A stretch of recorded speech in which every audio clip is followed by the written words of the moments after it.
Hangman Adam Page cuts a promo to open up Dynamite. I gotta tell you, folks, I'm gonna start off with telling you I was not impressed with Dynamite. I haven't watched AEW in probably 2 years. Tonight was my first night. I wanted to do a live stream, talk a little AEW, see what it was about.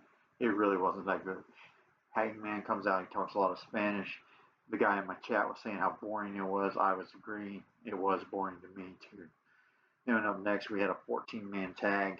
Why would you have 14 men other than you want to get a bunch of people on TV? That's how it came across. You want to get a bunch of people on TV. That's what they tried to do here.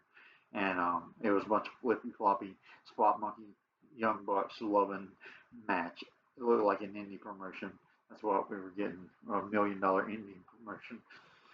And then we see Josh Alexander next. He's in a segment with God knows how many guys. I don't know what Josh is doing now. I used to love Josh Alexander in TNA, and this is what he's become. He blended in with the crowd.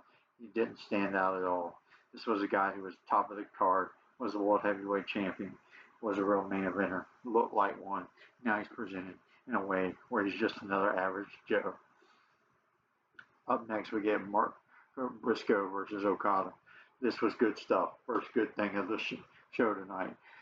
Mark Briscoe and Okada. Okada can really work. Mark Briscoe is a great storyteller. This was good stuff. Then we get MJF in a segment, and he was facing some guy. All these luchadors, I have no fucking clue who they are, and don't really care either. But MJF is a hell of a talent. He's good on the microphone, and good talent all around. I really like him, MJF. He's a good entertainer, good on the mic. He's just good. MJF should be in another company because he'll never go anywhere here. Afterwards, MJF signals he's going to rip the Mexican mask off, which is supposed to be a really, really bad thing. He does do that, and it was cool. It was cool. It was a little entertaining. But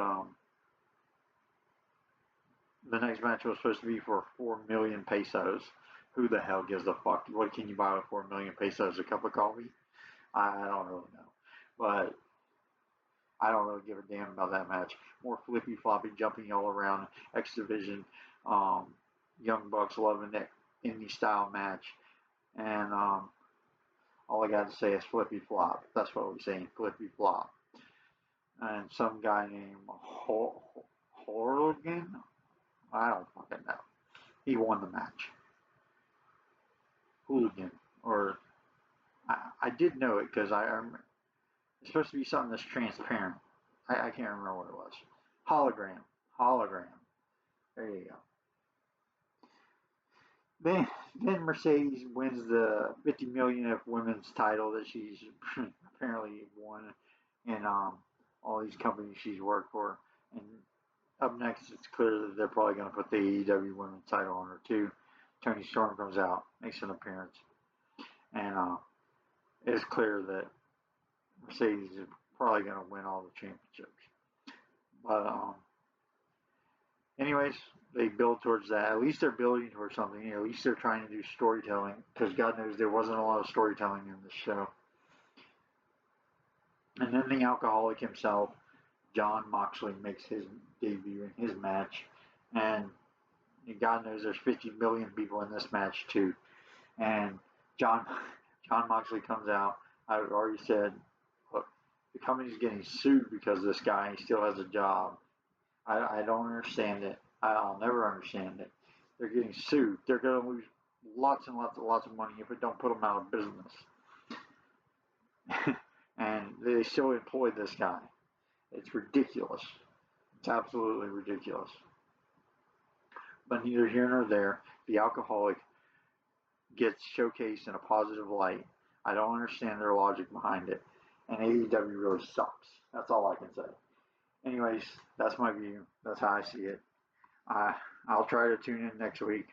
Maybe it'll get better. I know a lot of people online have told me that AEW was no good, but this really proved it. Anyways, Ken Jones, signing out.